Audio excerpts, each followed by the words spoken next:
Assalamualaikum students. This is your computer class and my name is Khadija Nasheen.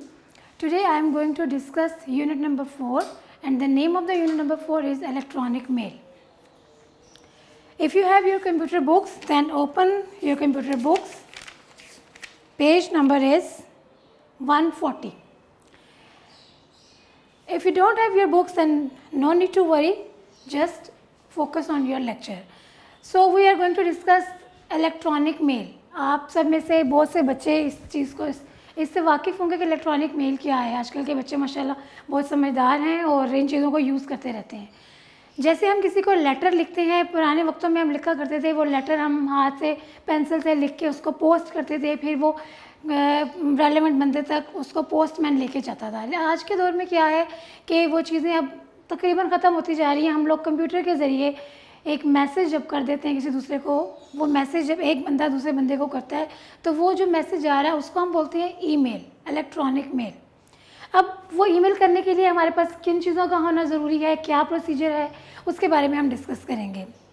सबसे पहले हम पढ़ेंगे हमारे पास ईमेल करने के लिए सबसे पहली चीज़ है ईमेल अकाउंट का होना. Without email account we are not able to send email.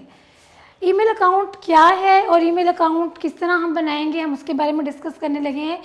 Storage area और mail box supplied by an email service provider. एक ऐसी स्टोरेज, एक ऐसी जगह जहाँ पे हमारी ईमेल्स स्टोर होंगी या जहाँ से हमारी ईमेल्स आगे सेंड होंगी, उस जगह को हम बोलते हैं ईमेल अकाउंट. अब वो जो हमें एक ईमेल अकाउंट मिला है, हमें जो एक स्टोरेज एरिया मिला है, उस स्पेसिफिक स्टोरेज एरिया का कोई ना कोई एड्रेस भी होगा.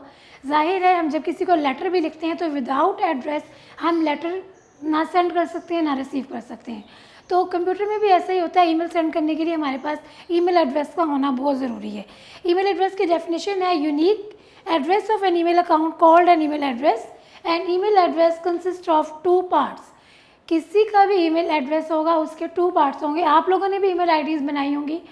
हम जब भी ईमेल आईडी बनाते हैं उसके 2 पार्ट्स होते हैं. एक तो जो जिसने ईमेल आईडी बनाई है उसका नाम, दूसरा उस कंप्यूटर का नाम जिसके ऊपर उसके ईमेल आईडी ने जाके स्टोर होना है. जैसे कि यहाँ पे मैंने लिखा है name@hotmail.com. नेम उस स्पेसिफिक यूज़र का नाम होगा. कोई जैसे कि मेरा नाम खदीजा है, तो अगर मैं अपने नाम की आईडी बनाऊंगी तो यहाँ पे मैं अपना नाम लिख सकती हूँ खदीजा. ऐड वो साइन है. The add symbol separates the name of the person from the domain. ये है डोमेन hotmail.com. ये वो मेन कंप्यूटर है, वो होस्ट कंप्यूटर है जिसके पास पहले हमारी ईमेल आईडी जाती है, फिर यहाँ से आगे सेंड की जाती है.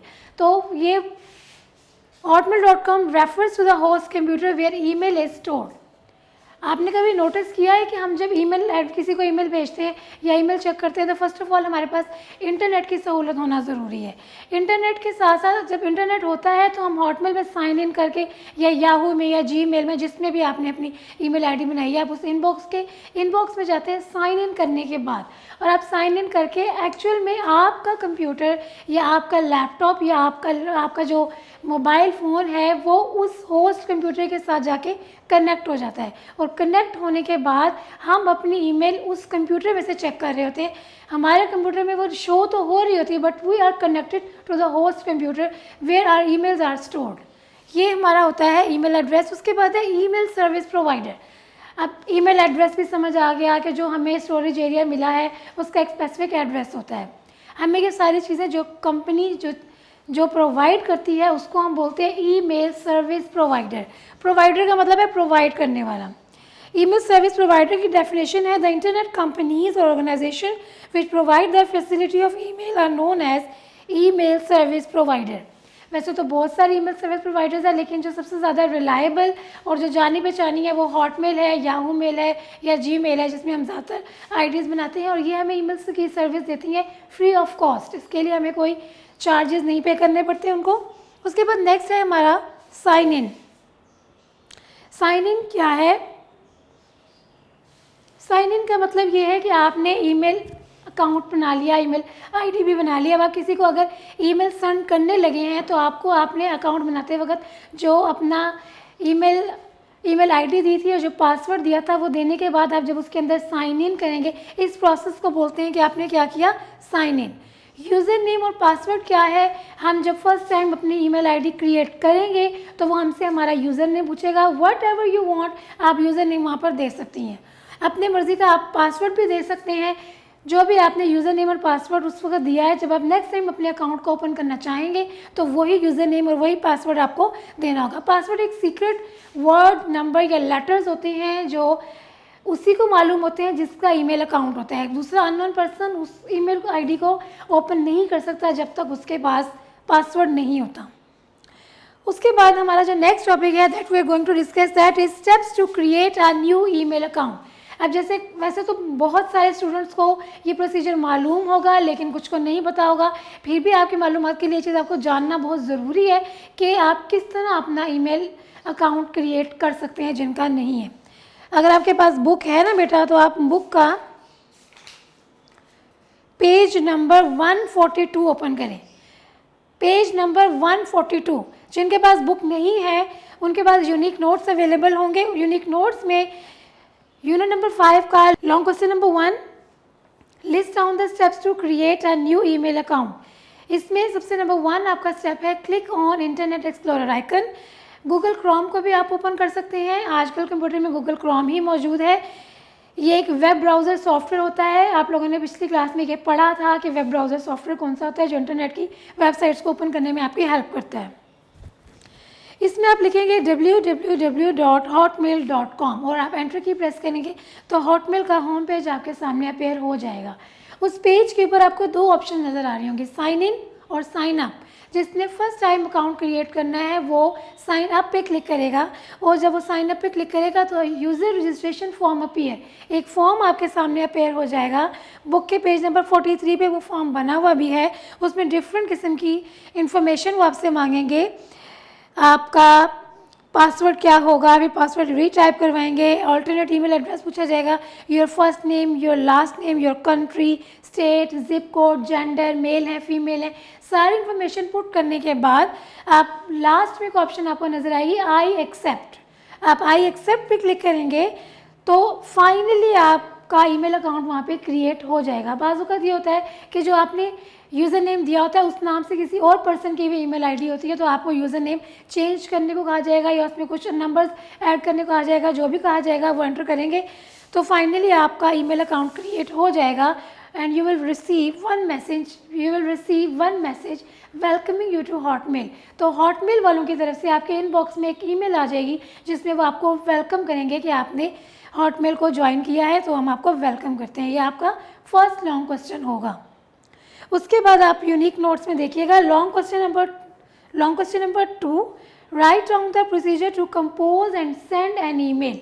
अब देखें फर्स्ट क्वेश्चन में आपको ये समझा दिया गया कि ईमेल अकाउंट आपने कैसे क्रिएट करना है।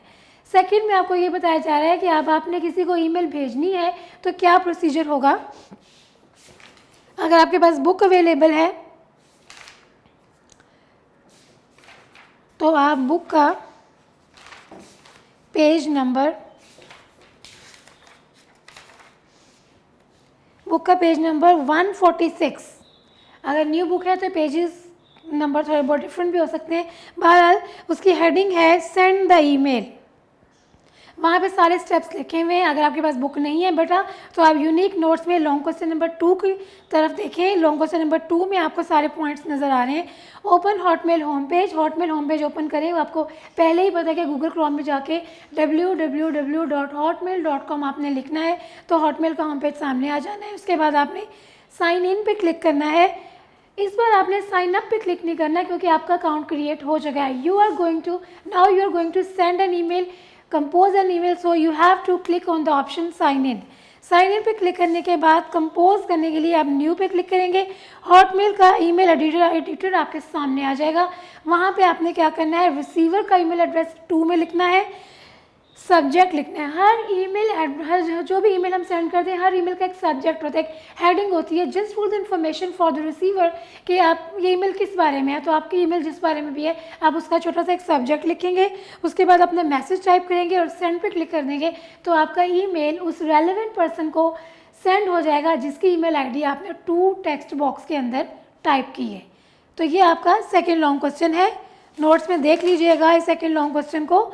आप लोगों को ये जो टॉपिक समझाए जा रहे हैं इनको अच्छी तरह से आपने पढ़ना है और इनकी लर्निंग करनी है, इनको याद भी कर लेना आप लोगों ने। उसके बाद आप लोग अपने बुक के पेज नंबर 145 में देखें पार्ट्स ऑफ ईमेल मैसेज। हम जब किसी को ईमेल मैसेज करते हैं, हमारे सामने जो पेज आता है उसमें जो जो ऑप्शंस होती हैं, उन ऑप्शंस को हम फिल करते हैं, उसमें क्या क्या चीज़ें होती हैं। सबसे पहले जो आपको ऑप्शन नज़र आएगी वो है to. In this line, a user type the email address of the person who will receive this email. इस लाइन में हम उस पर्सन का ईमेल आईडी लिखेंगे जिसने ईमेल रिसीव करनी है।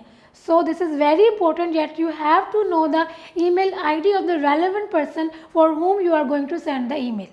आपको ईमेल आईडी मालूम होगी तभी आप उस टू टेक्स्ट बॉक्स के अंदर उसका ईमेल आईडी टाइप करेंगे। उसके बाद आपको एक ऑप्शन नज़र आएगी CC. CC means carbon copy. A carbon copy sends a copy of an email to another person. This feature is useful when a user wants to send an email to several people at once. अगर आप चाहते हैं कि आप यही same email बहुत सारे और लोगों को भी सेंड करना चाहते हैं तो आप CC टेक्स्ट बॉक्स के अंदर उन रेलेवेंट पर्सनस के ईमेल आईडीज़ लिख सकते हैं। एक ईमेल आईडी लिखा, कोमा लगाया, अगला ईमेल आईडी लिखा, कोमा लगाया, तो आप जितने भी ईमेल आईडीज़ लिखेंगे वही सेम ईमेल इन तमाम लोगों को एट अ टाइम सेंड होगी। फिर आपको नेक्स्ट ऑप्शन नजर आएगी BCC. BCC means blind carbon copy. This is similar to the CC feature except that BCC recipients are invisible to all of the other recipients of the message. अब इसमें point ये है कि आपने for example आपको मैंने एक email भेजी है, आपने वो रिसीव की है, तो आप जब उसमें देखोगे आपको ये भी शो हो रहा होगा कि टीचर ने ये सेम ईमेल क्लास के तमाम स्टूडेंट्स को सेंड की है, उनकी ईमेल आईडीज़ भी आपको CC के अंदर नज़र आ रही होंगी। आपको पता चल जाएगा कि ईमेल आईडी इन रिसिपेंट्स को भी गई है। BCC में मैं जिसका ईमेल आईडी लिखूंगी वही सेम ईमेल उसको भी सेंड होगी, लेकिन बाकी लोगों को ये शो नहीं होगा कि ये वाली ईमेल फॉर एग्जांपल मैंने वही सेम ईमेल प्रिंसिपल को भी सेंड कर दी है, लेकिन BCC में उसका मैंने ईमेल आईडी लिखा था तो वो आप लोगों को शो नहीं होगा। ये चीज़ हाइड रहेगी, इनविजिबल होगी। Subject. In this line, a user writes a description of the message. A user may leave this line empty, but often people do not read emails with non-descriptive or missing subject lines. Examples of descriptive subject lines are happy birthday, thank you and wishing you well. मैंने पहले भी आप लोगों को बताया था कि subject के अंदर आप अपनी ईमेल के बारे में थोड़ा सा इन्फॉर्मेशन देने लगे हैं रिसीवर को कि ये ईमेल किसके बारे में है। अगर आप सब्जेक्ट नहीं भी लिखेंगे तो नो इश्यूज़, लेकिन ऐसा होता है सब्जेक्ट के बगैर ईमेल को खोलने में लोग देर कर देते हैं। अगर आप उसमें सब्जेक्ट लिख देंगे कि दिस इज़ पेपर या this is important, happy birthday या ईद मुबारक, जो भी लिखेंगे रिसीवर को ये बात समझ आ जाए कि ये ईमेल किस बारे में है। उसके बाद है attach files. The user can attach files and photos in an email by clicking on the attach button. आप चाहते हैं कि उस ईमेल के साथ कोई पिक्चर सेंड कर दें या कोई और फाइल सेंड कर दें, तो अटैच फाइल के बटन पे आप क्लिक करेंगे तो आप मज़ीद फाइल्स उसके अंदर अटैच कर सकते हैं. उसके बाद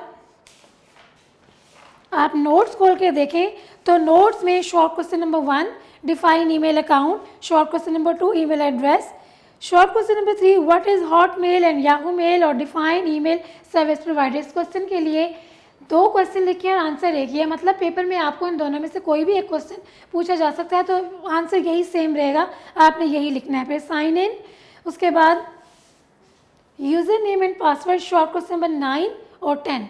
ये क्वेश्चंस मैंने आपको समझा दिए हैं, आप लोगों ने इनको अच्छी तरह से याद कर लेना है ताकि जब दोबारा स्कूल खुलें तो आप पेपर्स के लिए या अपने टेस्ट के लिए बिल्कुल रेडी रहें.